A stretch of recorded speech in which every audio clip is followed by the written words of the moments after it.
ఓం శ్రీ సద్గురుభ్యో నమ. ఈరోజు 26వ తారీఖు ఆదివారము, జనవరి నెల 2025 సంవత్సరం. ఈరోజు మన గ్రంథం మాస్టర్ అండ్ ద పాత్. ఈ గ్రంథం యొక్క సారాన్ని శ్రీ లక్ష్మీ మేడం గారు సత్సంగ భాషణలో వినిపిస్తున్నారు.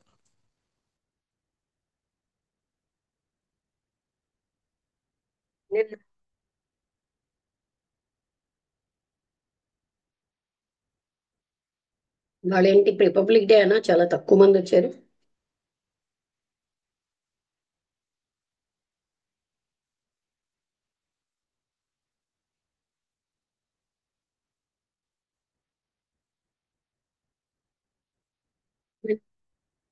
ఎక్కడైతే కొంచెం వెనక్కి చదివి ముందుకు చదువుదామండి.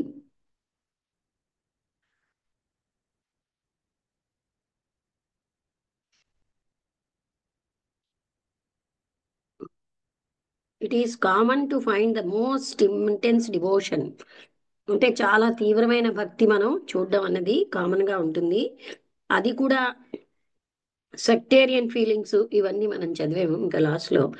అలాంటి such a type of such a city as Benares, అది కూడా చాలా అంటే ఎప్పుడు కూడా భక్తులతో ఉంటుంది కనుక అది ఎప్పుడు కూడా ఉమ్, దాని మీద కూడా ఎంతో శక్తిని కురిపిస్తారు. అది చదివాం. ఒక చాలా టైము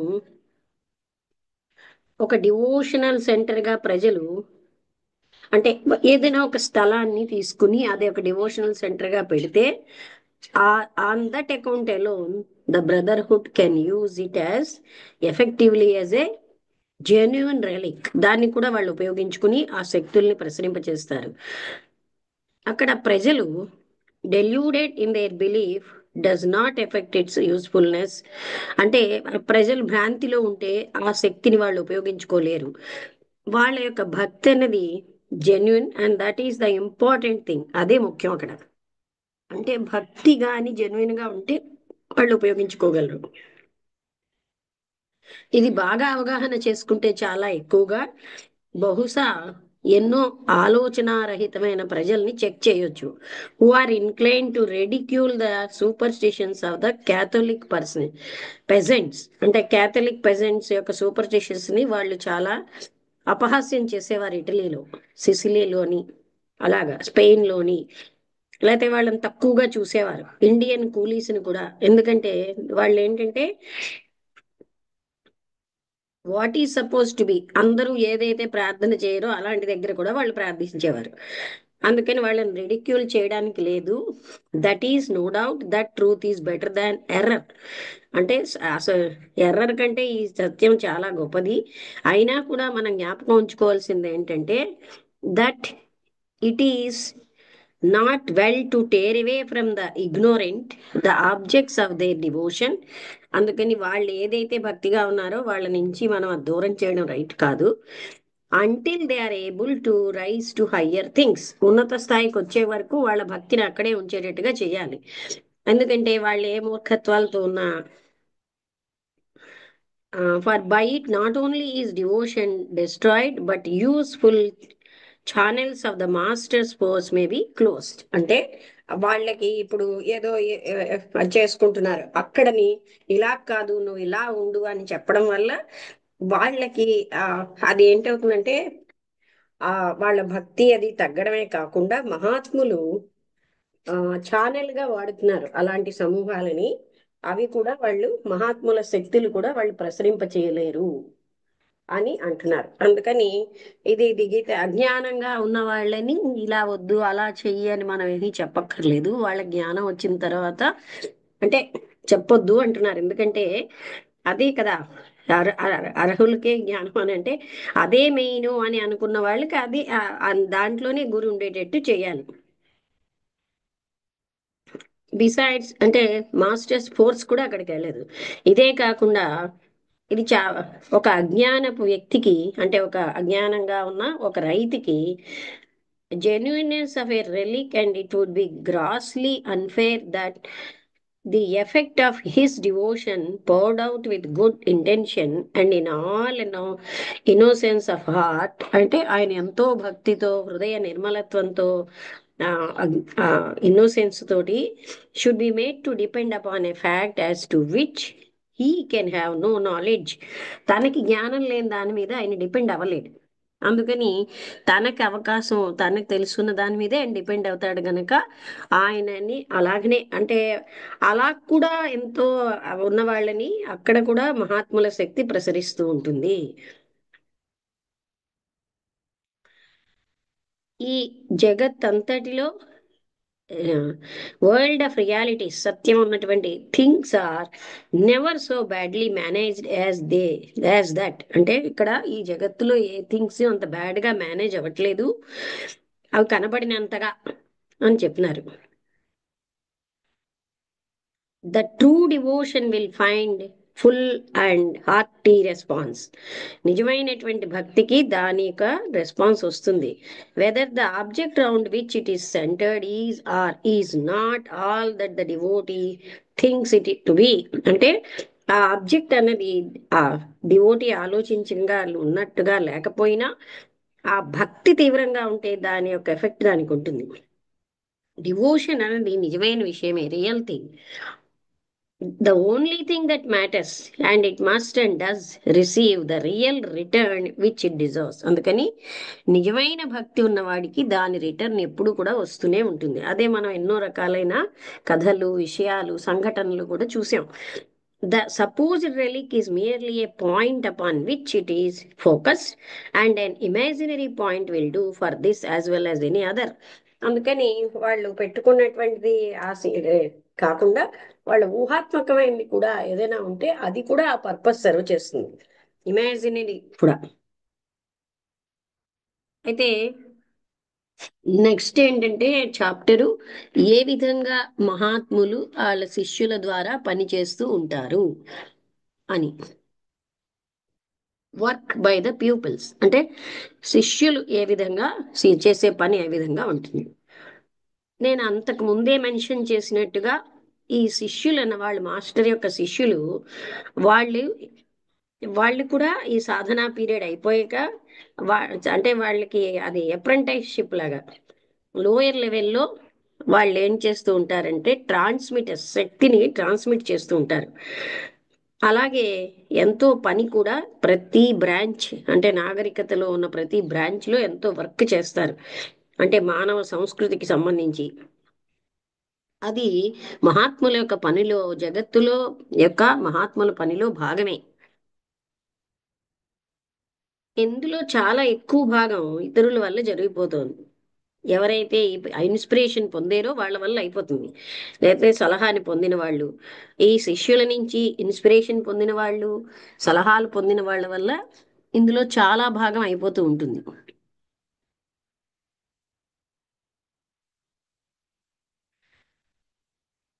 అయితే రకరకాలైనటువంటి సంఘాలు, ఏజెన్సీసు అవి కూడా ప్రభావితం అవుతాయి.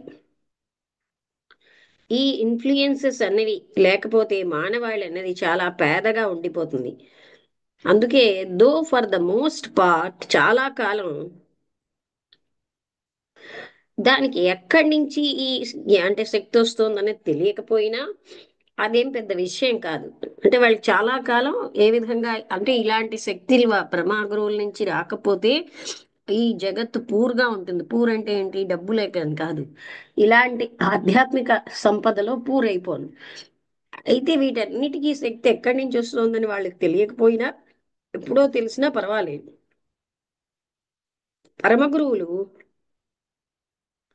వాళ్ళ యొక్క పని నుంచి ఈ లోయర్ గా ఉన్నవి అండ్ ఈజియర్ గా ఉన్న పనుల్లోంచి వాళ్ళు ఎప్పుడు తప్పుకోరు.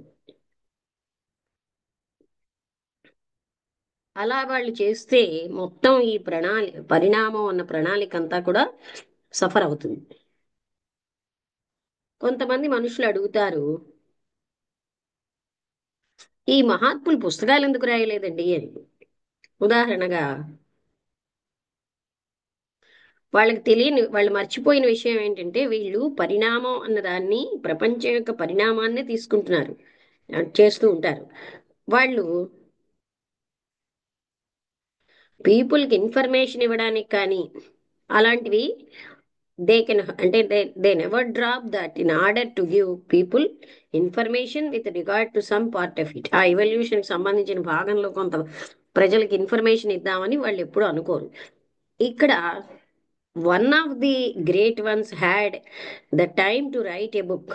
ఒకవేళ ఎవరైనా మహాత్ముడికి టైం ఉందనుకోండి పుస్తకం రాయడానికి, ఆ ఎనర్జీ అన్నది could not be better employed. అప్పుడు ఆ ఎనర్జీని వాళ్ళు ఆల్వేస్ మానవాళి పైన, మొత్తం జగత్తు పైన వాళ్ళు వినియోగిస్తున్న ఎనర్జీ అప్పుడు ఆ పని చేయలేరు, ఈ పుస్తకం రాయడంలో ఉండిపోతారు. ఆ పుస్తకం అన్నది చాలా అంటే the book would be far superior to any that we have. మనకేమోని ఆ పుస్తకమే చాలా గొప్పది, కానీ మహాత్ములకి ఏంటంటే ఆ శక్తిని అంతటిని మానవాళికి ఇవ్వడం చాలా అందుకని ఆ టైం అంతా కూడా పుస్తకాన్ని రాసిన టైంలో వాళ్ళు ఈ మానవాళి పైన వాళ్ళ శక్తులు, వాళ్ళ ప్రేమ, ఆనందం కురిపిస్తూనే ఉంటారు. ఈ మధ్యని ఒక డిపార్ట్మెంట్ అనేది స్థాపించబడింది, పెద్ద స్కేల్లో శిష్యుల చేత, మహాత్ముల యొక్క శిష్యుల చేత. అదేంటంటే ప్రాక్టికల్ సర్వీస్ అన్నమాట. యాస్ట్రల్ ప్లేన్ లో ప్రాక్టికల్ సర్వీస్. ఆయన ఇన్విజిబుల్ హెల్పర్స్ అనే పుస్తకంలో లెడ్బిటర్ గా అది రాశారట. ఇందులో ఎక్కువ భాగం న్యూలీ కొత్తగా చనిపోయిన వాళ్ళకి అవుతుంది. అంటే చనిపోయాక వాళ్ళు యాస్ట్రల్ బాడీస్తో ఉంటారు కదా, వాళ్ళు ఏంటంటే కన్ఫ్యూజ్డ్గా ఫీల్ అవుతారు. ఎందుకంటే ఇంతవరకు భూలోకం అలవాటైన వాళ్ళకి యాస్ట్రల్ లోకంలో వాళ్ళు చాలా కన్ఫ్యూజ్డ్గా ఉంటారనమాట. అక్కడ ఇంకా బాధపడుతూ ఉంటారు. ముఖ్యంగా భయపడినప్పుడు లైఫ్ టైంలో ఎక్కువ భయంలో ఉన్నవాళ్ళు, వాళ్ళు నీచమైనటువంటి కథలన్నీ చనిపోయిన వాళ్ళ కోసం, వాళ్ళ బాధల కోసం, మృత్యువు కోసం విన్నప్పుడు అది వాళ్ళ మనసులో స్టాక్గా ఉంటుంది. అందుకని వాళ్ళు మరణానంతరం చాలా భయపడిపోతూ ఉంటారు. రకరకాలైన రిలీజన్స్ రకరకాలుగా చెప్పాయి. అందుకని చాలా సంవత్సరాల క్రిందనే అయినా థియోసఫికల్ సొసైటీ యొక్క లైఫ్లో అది that the organised band of invisible helpers was founded and set to work. అందుకోసమే ఆ చనిపోయిన వాళ్ళకి ఈ బ్యాండ్ అంటే దళం, వీళ్ళందరూ అదృశ్యమైన సహాయకులు వాళ్ళకి సహాయం చేస్తారు. It was originally composed of people. అందులో ఎవరెవరు ఉంటారంటే బతికున్న ప్రజలు కూడా ఉండొచ్చు, who had decided to use their time during the sleep of the body. అంటే నిద్రావస్థలో కామ శరీరంతో ఎంతో పని చేయొచ్చు అనమాట ఈ డెఫినెట్గా, ఈ డెఫినెట్ మార్గంలో. But they soon Drew to themselves a great many already dead. అందుకని వాళ్ళు ఏం చేస్తారు, చాలా చనిపోయిన ఎక్కువ మందికి వైపు వెళ్తారు. Who had not thought of this work before. అంటే ఇలాగ చనిపోయిన వాళ్ళకు కూడా సహాయం చేయొచ్చని వాళ్ళు ముందు ఆలోచించలేదు. అందుకనే బతికున్న వాళ్ళకే కాకుండా చనిపోయిన వాళ్ళకు కూడా సహాయం చేయొచ్చు. ఆ సమయం వరకు కొత్త వాళ్ళు, యాస్ట్రల్ వరల్డ్ లో కొత్తగా వచ్చిన వాళ్ళు, వాళ్ళు ఏంటంటే వాళ్ళంతటి వాళ్ళకి వాళ్ళుగానే మిగిలిపోయారు. వాళ్ళ జీవితంలో ఇలాంటి సంబంధాలు వాళ్ళని కలవడం అవన్నీ జరగకపోతే, కొత్త జీవితానికి వాళ్ళకి ఇంట్రడక్షన్ లేకపోతే వాళ్ళు అలాగే ఉండిపోతారు. ఉదాహరణగా చనిపోయిన తల్లి, ఒక తల్లి ఎవరైతే చనిపోయారో ఆమె ఏం చేస్తుంది, తన పిల్లల్ని గమనిస్తూనే ఉంటుంది. అందులో ఎవరైనా పిల్లవాడు చనిపోతే తను చనిపోయిన వెంటనే ఆమె వాళ్ళకి సహాయాన్ని, అక్కడ ఉన్నటువంటి లోకం యొక్క జ్ఞానాన్ని ఇస్తుంది ఆమె చేయగలిగినంతగా. మంచి స్వభావం ఉన్న ప్రజలు చనిపోయిన వాళ్ళలో ఇతరులకు పాస్ ఆన్ చేస్తారు ఏ జ్ఞానం అయితే వాళ్ళకుందో ఆ జ్ఞానాన్ని, అక్కడ అవసరమైన దగ్గర. ఇక్కడ వీళ్ళకి అవసరం ఈ జ్ఞానం అనుకున్నప్పుడు ఆ జ్ఞానాన్ని అందిస్తారు. పాత నాగరికతల్లో కొత్త ఎక్కువ ఫ్యామిలీస్, పెద్ద కుటుంబాలు, జాయింట్ ఫ్యామిలీస్ అన్నవి అక్కడ రూల్ అన్నమాట. బహుశా కొంతమంది ప్రజలు అంటే అవసరమైనప్పుడు ఎవరో చాలా అంటే ఎవరికి ఎక్కువ మందికి హెల్ప్ అందుతూనే ఉంటుంది. అందకుండా ఉన్న వాళ్ళు ఎవరు ఉండరన్నమాట. అంటే మరణానంతరం ఏదో ఒక వేలో వాళ్ళకి హెల్ప్ అందుతుంది అని చెప్తున్నారు. అంటే ఆ లోకంతో పరిచయం లేదు, దానికోసం ఏవేవో విన్నారు, ఇవన్నిటితోటి వాళ్ళ మనస్సుల్లో వాళ్ళుగా ఉండిపోతారు. అందుకే అలాంటి వాళ్ళకి సహాయం అవసరం. తూర్పు దేశాల్లో ఉన్నటువంటి సాహిత్యం అంతా చదివిన వాళ్ళు జ్ఞాపకం ఉంచుకుంటారు ఏంటంటే, హిందూ రిలీజన్స్ లో ఈ ఇంపార్టెన్స్ ఆఫ్ ఫ్యామిలీ టైస్, అంటే కుటుంబ యొక్క బంధాల యొక్క ప్రాముఖ్యత, కర్తవ్యాలు, అది ఇన్విజిబుల్ రీజియన్స్ అంటే అదృశ్యమైన పరిధిల్లో డెప్త్ కావలకు కూడా ఉంటాయి. అయినప్పటికీ స్టిల్ ఈ కండిషన్ అన్నది somewhat like that of a country without hospitals. అంటే ఒక కంట్రీలో హాస్పిటల్ లేకపోతే ఎలా ఉంటుందో అలాగా, లేకపోతే స్కూల్స్ కానీ, అలాగే on bureaux of public information where many must suffer. అంటే పబ్లిక్ ఇన్ఫర్మేషన్ లేకపోతే అక్కడ ఏంటి అన్నవి తెలియకుండా ఎంతో మంది సఫర్ అవుతారు. And in times of special calamity and war that was often most serious. ముఖ్యంగా పెద్ద కెలామిటీ ఏదైనా సంభవించినప్పుడు, అంటే దుఃఖం అయిన ఏదో వరదలో సునామీవో, అలాగే అటువంటప్పుడు ఇది చాలా ఇంకా ఎక్కువ అవసరం దానికి సంబంధించిన ఇన్ఫర్మేషన్ ఇవ్వడం. ఇప్పుడు తుఫాన్ వస్తుంది, ఎప్పుడు రేపు ఎంత ఎక్కువ వర్షం పడుతుంది, రేపు ఏం జరుగుతుంది, అలాంటి ఇన్ఫర్మేషన్ అనేది ఇస్తున్నారు కనుక మనం కొంత తెలుసుకుంటున్నాం. లేకపోతే ఇంకా కష్టంగా ఉంటుంది అంటున్నారు. ద సెంటినియల్ ఎఫర్ట్ అంటే సెంటినియల్ ఎఫర్ట్ ఇక్కడ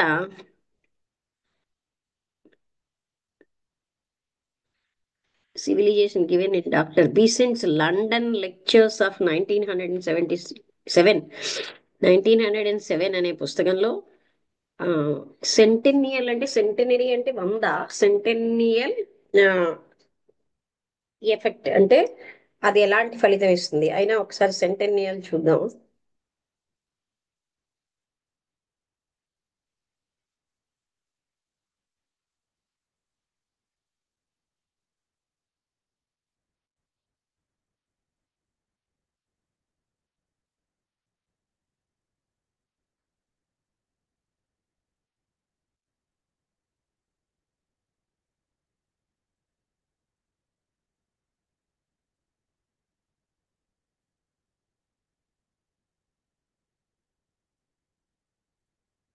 సెంటెనియల్ మైగ్రేషన్ వ్యూస్ హిందీలో చూద్దాం.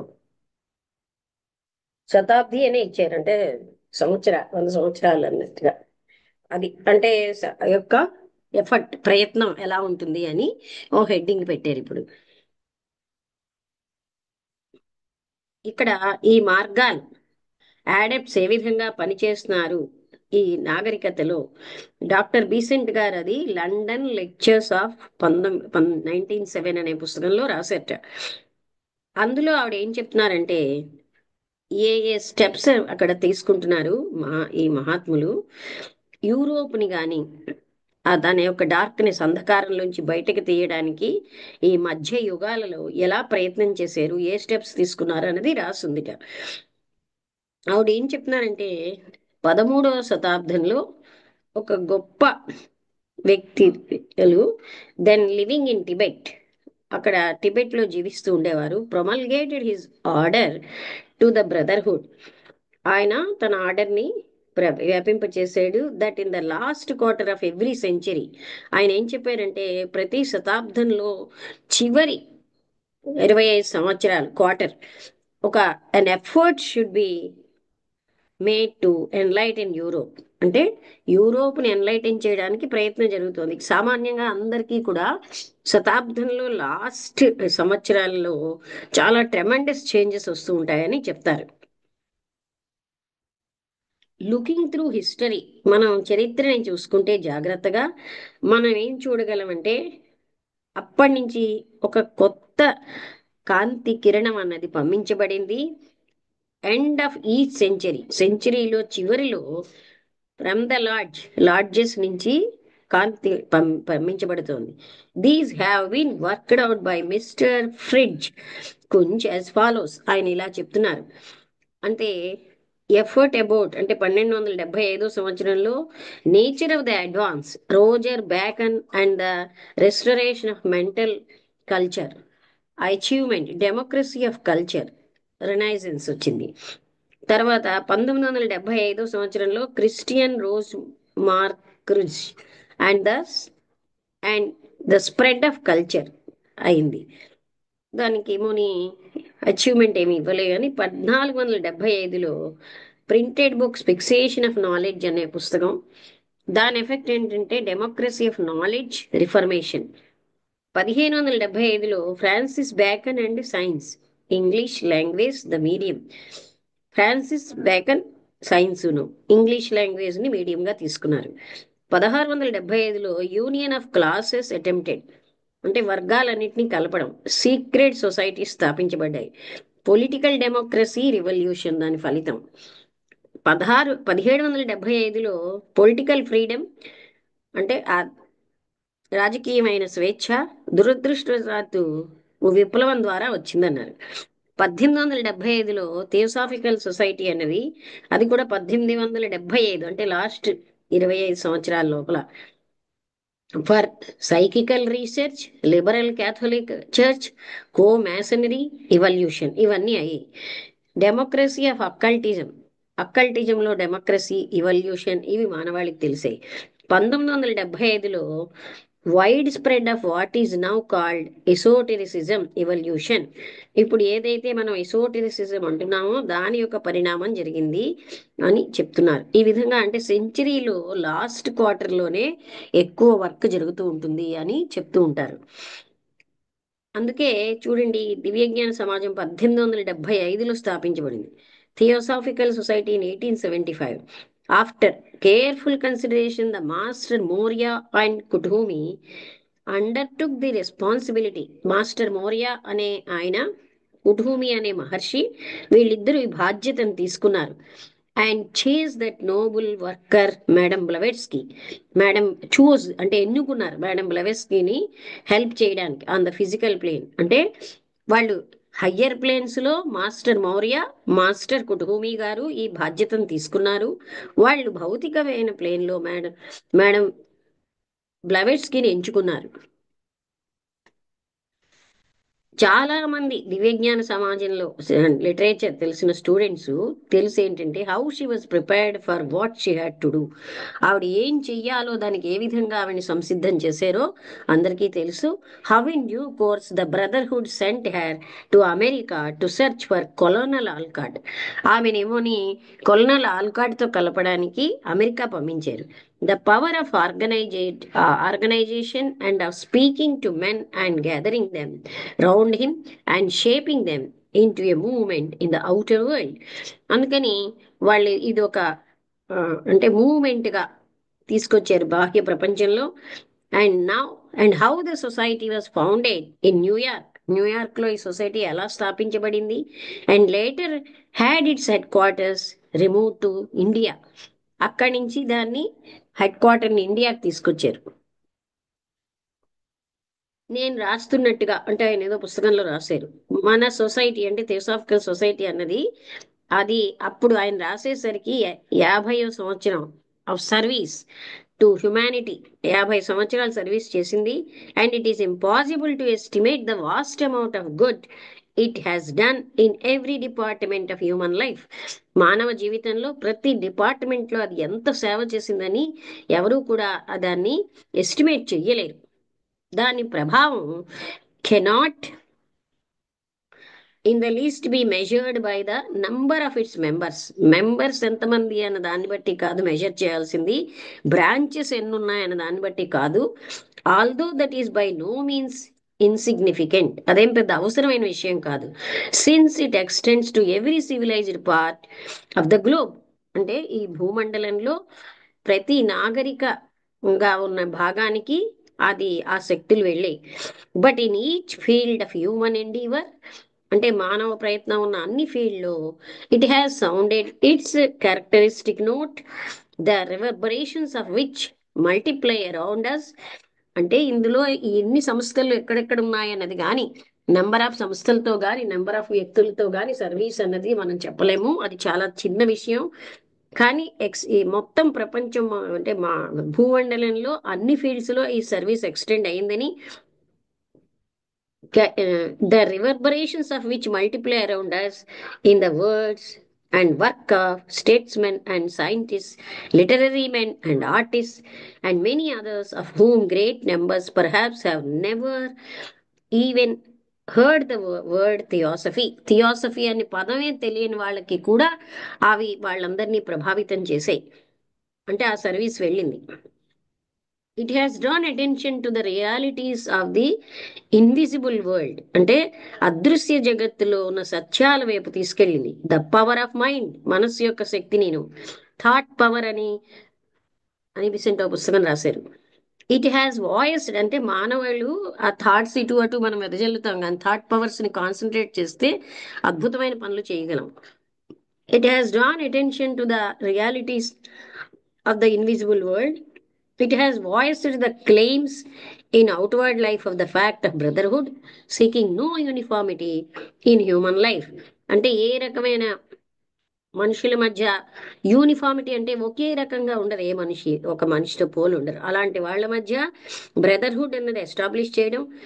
Organisation for mutual support of widely different individuals, అంటే పూర్తిగా భిన్నంగా ఉన్న మనుష్యుల మధ్య, ఇప్పుడు అమెరికా మెంబర్స్ ఉంటారు, రష్యన్ మెంబర్స్ ఉన్నారు, వాళ్ళందరూ చూడడానికి వాళ్ళ ఆలోచనలు, వాళ్ళ యొక్క కల్చర్, నాగరికత డిఫరెంటే, అయినా కూడా బ్రదర్హుడ్ అన్నది ఉంది. But the organisation for mutual support of widely different individuals, each of whom shall be strong in his special type and all of whom shall be bound together.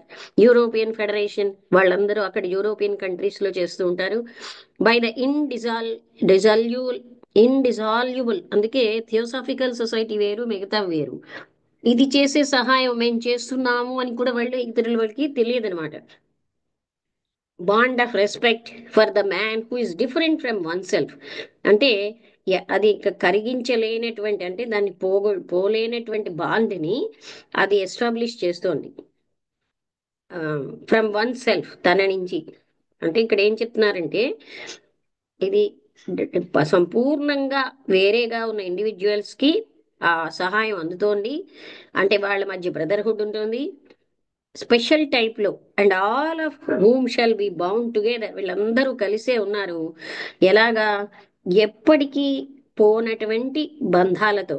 Of respect for the man who is different from oneself, నాకంటే complete గా different గా ఉన్న వ్యక్తిని గౌరవించడం అనేది కూడా. It has brought together east and west as never before, ఇంతకు ముందు ఈస్ట్ వెస్ట్ ఇలా కలవలేదు. థియోసాఫికల్ సొసైటీ వచ్చిన తర్వాత నేషనల్ ఇంటిగ్రేషన్ చాలా కృషి జరిగిందనమాట. అంటే ఈస్ట్ వెస్ట్ సంబంధాలు బాగా పెరిగాయి.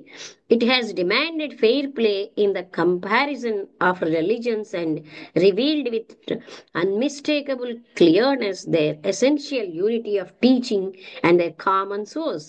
ఇంకా ఇదేం చేసింది? అన్ని మతాలు ఒకే ఎసెన్షియల్ సోర్స్ సత్యాన్ని చెప్తున్నాయనే విషయం వైపు చూపెట్టింది అనమాట. And it has brought thousands to the feet of the masters to serve them, అందుకని వేలాది మందిని మహాత్ముల దగ్గరికి తీసుకురావడం. With all there power and with all their hearts for the good of man kind, మానవాళి కోసం పనిచేసేయగలిగే వాళ్ళని మహాత్ముల దగ్గరికి తీసుకొచ్చాడు. For all time to come, వాళ్ళ జీవితాలంతా అలాగా పనిచేసేటటువంటి వ్యక్తుల్ని మొత్తం ప్రపంచం అంతటి నుంచి తయారు చేసింది. ఇక్కడ కాపుదామా? ఇక్కడ రేసెస్ అని ఉందండి, చిన్నదే చాప్టర్, చదువుదాం. అయితే రేసెస్ అంటే ఫస్ట్ రూట్ రేస్ అలాగా. In its work for the world, brotherhood deals not only with the present but looks far into the future, అంటే ఇప్పుడు ప్రెసెంట్ చూడడమే కాదు ఈ బ్రదర్హుడ్ తన పనిలో భవిష్యత్తుని, and prepares for the evolution of new races, కొత్త జాతుల కోసం తయారు చేస్తున్నది. అండ్ అలాగే న్యూ నేషన్స్, కొత్త దేశాలు in which the qualities of humanity shall be developed in harmonious sequence. అంటే వీళ్ళందరిలో ఒకే రకంగా ఈ లక్షణాలన్నీ పెరిగేటట్టుగా చేస్తున్నారు. చాప్టర్ 13లో progress of mankind takes place in no haphazard manner. ఏదో తొందరగా అడ్డదిడ్డంగా జరగట్లేదు మానవాళి యొక్క అభివృద్ధి. But the formation of the races with their special characteristics. ఈ రేసెస్ వాళ్ళకి ప్రత్యేకమైన లక్షణాలు ఉంటాయి, భౌతికంగా, ఇమోషనల్గా, మానసికంగా, as classes in the great world school for the development of special qualities. ఎందుకంటే వాళ్ళకి వరల్డ్ స్కూల్లో వాళ్ళు ఉంటారనమాట. వాళ్ళకి ఏంటంటే స్పెషల్ క్వాలిటీస్తో ఈజ్ యాజ్ ప్రిసైజ్, అంటే mental is as precise and definite as the curriculum and time table of my any modern college. Modern కాలేజ్లో ఎలా అయితే కరిక్యులం టైం టేబుల్ ఉంటాయో, ఇలా జగత్తంతటిలో ఉన్న మానవాళిని పైకి తీసుకురావడానికి ఎవల్యూషన్కి కూడా వాళ్ళకి ఒక కరిక్యులము టైం టేబుల్ ఉంటాయి. ఈ గొప్పదైన ఆర్యన్ జాతి which though not at its prime dominates the world today with its supreme gift of intellect. దానికి ఉన్న ఇంటెలెక్ట్ తో ఇది మొత్తం అంతటి జగత్ అంతటిని డామినేట్ చేస్తోంది. It has followed after the Atlantean race. తర్వాతది నెక్స్ట్ దేమో అట్లాంటియన్ రేస్, అది ఇంటెలెక్ట్ లో కానీ అన్నిట్లో. The people of which still form the majority of mankind and occupy a great portion of the land surface of our globe. వీళ్ళేమోని ఈ Atlantean race మన భూమిలో చాలా ఎక్కువ పార్ట్ ఉన్నారు. మెజారిటీ ఏమోని great portion of the land surface of our globe, అంటే భూమి మీద ఎక్కువ శాతం అట్లాంటియన్ పీపుల్ ఉన్నారని. ఇక్కడితో ఆపుదామండి. ద కమింగ్ అని ఇంకొక చాప్టర్ ఉంది. ఈ చాప్టర్ అంటే ఇది ద రేసెస్ అన్న చాప్టర్ అక్కడితో అయింది. ఎందుకంటే ఈ దివ్యజ్ఞాన సమాజానికి మిగతా కల్ట్కి ఉన్న తేడా ఏంటంటే, ఒక వ్యక్తి వాళ్ళు అందుకనే ఎక్కువగాను ప్రాపగేషన్కి, ఇప్పుడు చూడండి ఏదైనా ఒక గురువు చేత స్థాపించబడిన సంస్థలో మీరు మెంబర్ అయిపోండి అంటారు. ఇక్కడ వాళ్ళు మెంబర్ అవుతామన్నా మీరు అర్హులా కాదా చూసి తీసుకుంటారు. ఎందుకంటే ఆ తపన ఉందా లేదా, ఈ లక్ష్యాలన్నీ మీరు ఇష్టమైనా కాదా అని. అందుకని ఇదేంటంటే వీళ్ళ ద్వారా మొత్తం మానవాళికి నిస్వార్థ సేవ జరగాలి, అది ఇక్కడ ముఖ్యమైన విషయం. అక్కడ వీళ్ళు భారతీయుల, వేరే దేశస్తుల అన్న తేడా లేదు, మానవాళంతా ఒకటే యూనిట్. అక్కడ జాయిన్ అవ్వడం అన్నది టు హెల్ప్ అదర్స్, సేవ చేయడానికి, అంతేగాని మనం ఏదో పొందుదామని కాదు. ఆ హెల్పింగ్ లో మిగతావన్నీ జరుగుతాయి, అది కూడా చెప్పరు. ఓకే అండి, ఇక్కడికి ఆపుదాం.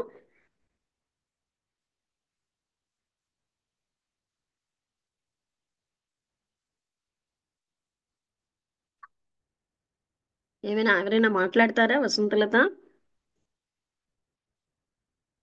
అందుకే నువ్వు మోక్షాన్ని పొందిస్తావు అంటూ ఏదో ఈ బెనిఫిట్ ఉంటుంది అవేమి చెప్పారనమాట. ఇక్కడ ఏంటంటే service is the important thing to serve the humanity irrespective of caste, creed, colour or anything.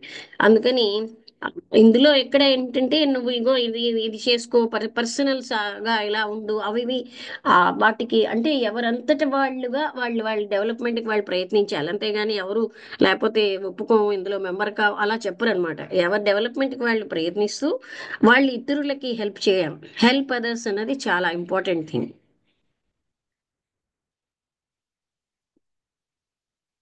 వసంతలత నీకేం అర్థమైందో చెప్తావా? విన్నావా అసలు? ఆ, విన్నాను. విన్నాను.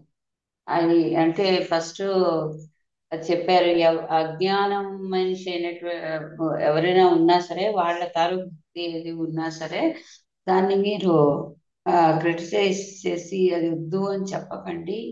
వాళ్ళ స్థితిలో వాళ్ళ లెవెల్లో వాళ్ళు ఆ భక్తి అనేది ఉంచుకున్నప్పుడు దాన్ని అలాగే కంటిన్యూ అవ్వనండి. అలా చేయడం అంటే ఎందుకంటే ఏంటో హాని. వాళ్ళకి ఎంత అంటే హాని అంటే ఎవరైనా చేస్తున్నాను మూఢభక్తి కానీ ఏదైనా ఉన్నట్టయితే దాన్ని అలా కంటిన్యూ అవనండి. అది కాదు ఇది కాదు అని చెప్తే వాళ్ళకి అర్థం కావటి కాదు. అలాంటప్పుడు మనం వాడిని ఖండించకుండా అలౌ చేయండి. ఒకవేళ వాళ్ళంతా ఖండించడం వల్ల వాళ్ళే ఏంటవుతుంది, వాళ్ళ టైం. డివోషన్ పాడవుతుంది. ఆ తర్వాత మహాత్ముల శక్తి వాళ్ళ మీద కురిపిస్తున్నారు, అలాంటి గ్రూప్ మీద, ఒక గ్రూప్ ఆఫ్ పీపుల్ మీద, అది కూడా పోతుంది. అందుకని రెండు రకాల లాస్ అయిపోతుంది. ఇక్కడ ఏంటంటే మహాత్ముల శక్తి వస్తున్నట్టు వాళ్ళు ఎవరో గ్రహించిన వాళ్ళు గ్రహిస్తారు, కానీ మిగతా వాళ్ళకి తెలియదు.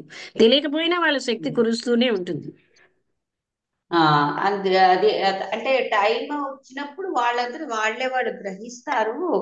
ఆ వాళ్ళు అర్థం కానప్పుడు మనం చెప్తే ఆ, అది అదే నువ్వు అన్నట్టుగా రివర్స్ అవుతుంది తప్ప, అర్థం కాకుండా వాళ్ళని కన్ఫ్యూజ్